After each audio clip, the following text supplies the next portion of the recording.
물어해 주십시오. 네, 조현선 장관님께 말씀드리겠습니다. 우리 그 조 장관님께서는 2014년 6월 16일 아까 취임하셔가지고 다음에 그 5월까지 재직을 하셨습니다. 정무수석을. 네. 얼마 전에 그 모 언론에 조현재 전 문체부 1차관이 김소영 그 비서관이 찾아와서 6월 초에 네. 2014년 6월 초에 블랙리스트 명단 A4 용지 2장 정도를 들고 와서 건네가고 이런 명단에 대해서는 지원을 하지 말아라 이런 내용을 인터뷰한 적이 있습니다. 그러고 보면은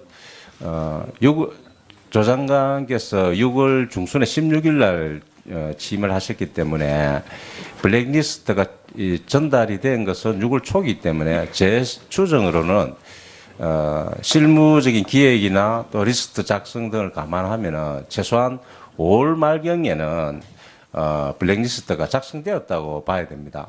저는 그렇게 추정을 합니다. 그래서 저는 조 장관께서 블랙리스트를 작성에 관여한 적도 없고 또 실행한 적도 없다고 얘기한 부분은 다소 부분적으로 이해가 갑니다. 하지만 그 전에 취임하시기 이전에 벌써 블랙리스트는 실행이 되고 있었던 거죠. 기획이 되어서. 그래서 저는 오늘 우리 장관님께서 국민들 앞에 또 우리 문화계 종사자들한테 이 블랙리스트로 인해서 죄송하게 되었다고 피해를 줘서 이렇게 말씀하셨지 않습니까? 네. 그래서 제 생각에는 제가 돌아오니까 이미 그런 게 실행이 되고 있었지만 내가 직접 관여하지는 않았지만 실행은 되고 있었고 또 피해를 본 사람이 있다. 그런 걸 있는 것 같아.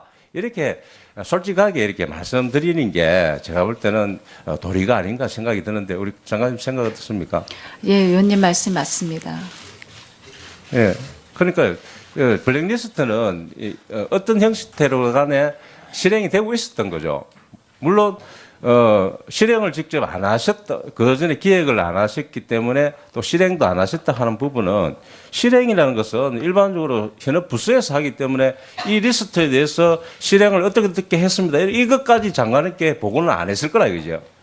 그래서 예. 제가 그 부분적으로 이해는 간단 말입니다. 그렇지만 그 존재 자체는 그렇게 돌아가고 있는 것 자체는 인지를 했을 가능성이 높지 않겠느냐는 게 일반적인 생각이거든요. 그래서 그걸 솔직하게 이렇게 깨놓고 얘기를 하는 게 저는 우리 장관님의 도리라고 생각하고 또 굳이 그걸 숨긴다고 해서 그게 감춰지는 게 아니잖아요. 예, 그래서 오늘도 가능하면은 또 내가 직접 책임질 부분은 어떤 부분이고 또 실제 블랙리스트가 어떻게 존재하고 있는 걸 대충 인지를 했다. 그 정도는 말씀해 주시는 게 상식이라고 생각합니다. 제가 장관으로 온 다음에 이런 리스트가 있고 이게 현재에도 작동을 합니다라고 하는 보고는 받은 적이 없습니다. 2015년 가을 국감에서 지적이 됐었던 그런 문제에 대해서 저희가 국감에서도 재차 질문을 받았습니다. 네, 물론 부서에서 이런 블랙리스트가 있다고 장관님께 공식적으로 보고는 하지 않았겠죠. 그 보고할 건도 아니고 왜 공식적으로 처리할 수 있는 게 아니잖아요.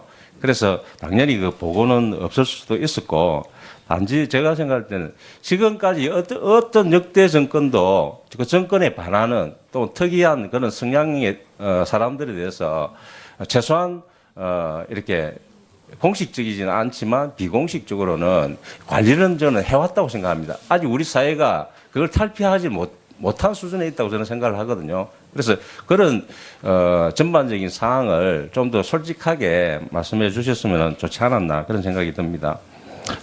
마치기 전까지 혹시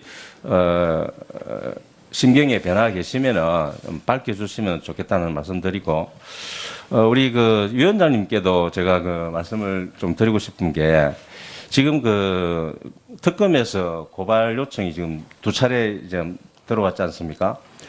그런데 이게 지금 우리 국회에서 위정을 했다고 의심이 돼서 고발하는 경우는 우리 국회의 전속권입니다. 고발이. 그래서 전적으로 국회가 판단을 해야 되는 거지, 특검이 요청이 왔다고 해서, 의혹이 있다고 요청이 왔다고 해서 다 고발할 것 같으면 앞으로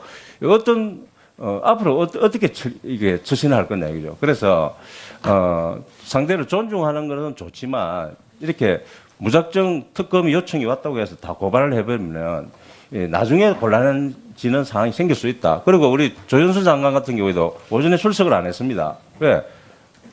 이미 고발이 됐으니까. 그래서 고발 시점도 가능한 이 청문회 마지막 날에 전체적으로 종합해서 모아서 고발을 했더라면은 또 더 나올 증인도 있을 수도 있었다 이거죠. 그래서 좀 더 신중했으면 좋았지 않나 그런 생각이 듭니다. 그리고 우리 남경곤 우리 증인 우리 아직 우리 예하여대 교수로 계시죠, 그죠? 네, 예, 현재는 그렇습니다. 네. 예, 현재 그렇습니다. 네. 저는 교수님 잘 알고 계시겠지만 국회에서 위정을 하면은 최소 징역 1년 이상입니다. 네네. 알고 계시죠? 네네. 굉장히 형량이 높습니다. 네. 그래서 제가 생각할 때는 물론 학교를 위해서 재단을 위해서 대의적 차원에서 그렇게 접근하신 부분 저는 10분 이해를 합니다. 하지만 이제는 그걸 감출 시기가 아니라고 생각을 하거든요. 네네. 그래서 우리 학생들을 위해서 또 대학을 위해서 다 대학이나 학생을 위해서 그렇게 했을 거 아닙니까? 이 박 처장으로서 지금 교육부 감사에서 보면은 그 면접하신 분들이 증언들이 나오고 있습니다. 영향을 미쳤다고. 네네. 그래서 좀 더 우리 학교를 생각을 하는 것 같으면은 우리 교수님께서 솔직하게 이런 차원에서 그렇게 됐다고 말씀하는 게 옳지 않을까? 네, 지금 말씀해 주신 대로 저도 학교도 생각하고 또 학생들도 많이 생각하지만 그렇다고 거짓말을 얘기를 할 수는 없지 않습니까? 그래서 아까 말씀드린 대로 총장으로부터 또는 윗선으로부터 어떤 지시나 청탁은 없었고요. 다만 제가 그 처장이 좀 미숙해서 여러 가지 실수도 많이 하고 그다음에 신중하지 못한 얘기들을 많이 했기 때문에 많은 오해를 주는 것 같은데 제가 면접위원들 또는 면접위원 선생님들을 모아놓고 뭐 이거를 특정 금메달리스트를 뽑아라 이런 상황도 아니었기 때문에 그거를 제가 또 다른 방식으로 얘기한다는 거는 좀 어려운 상황이어서 저는 그냥 나름대로는 제 기억나는 대로 성실하게 답변했다고 이렇게 생각을 하고 있습니다. 네. 예, 수고했습니다.